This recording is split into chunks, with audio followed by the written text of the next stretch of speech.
بسم اللہ الرحمن الرحیم۔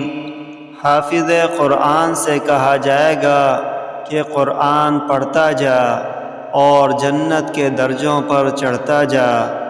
حضرت عبداللہ بن عمر رضی اللہ عنہ بیان کرتے ہیں، رسول اللہ صلی اللہ علیہ وسلم نے فرمایا، حامل و عامل قرآن سے کہا جائے گا، پڑھتا جا اور چڑھتا جا، اور ویسے ترتیل سے پڑھ جیسے تو دنیا میں ترتیل کے ساتھ پڑھا کرتا تھا، اور تو جہاں آخری آیت پڑھے گا وہیں تیری منزل ہوگی۔